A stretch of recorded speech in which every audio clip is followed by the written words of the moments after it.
আমাদের আজকের উৎসব ম্লান হয়ে যাবে। প্রচণ্ড নিষ্ঠুর পতিত স্বৈরাচারী সরকার এসব প্রতিষ্ঠানকে দিয়ে ক্ষমতা কুক্ষিগত করে রেখেছিল।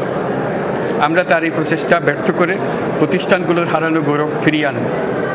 এই ঘৃণ্য চেষ্টায় ব্যবহৃত হয়ে যারা অপরাধ সংগঠিত করেছে তাদেরকে আইনানুগ বিচারের মাধ্যমে শীঘ্রই উপযুক্ত শাস্তি দেওয়া হবে।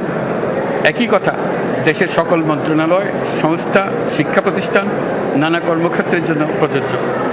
সর্বত্র অপরাধীর বিচার হবে।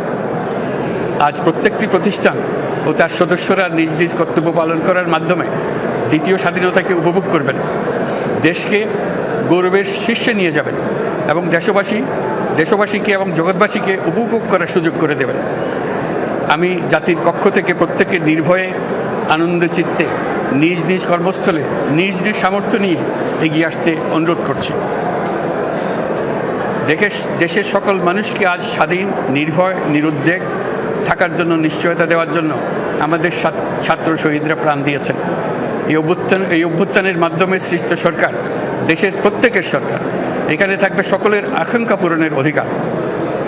অরাজকতার বিষবাষ্প এখন যেই ছড়াবে, বিজয়ী ছাত্র জনতা সহ মুক্ত মানুষের আইনশৃঙ্খলা বাহিনীর পূর্ণ শক্তি তাকে ব্যর্থ করে দেবে। নিষ্ঠুর স্বৈরাচারী সরকার দূর হয়ে গেছে।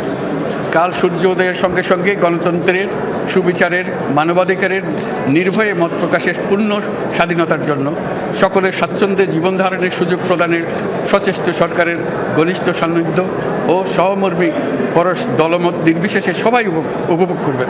এটাই আমাদের লক্ষ্য। আমাদেরকে এই লক্ষ্য পূরণে সাহায্য করুন।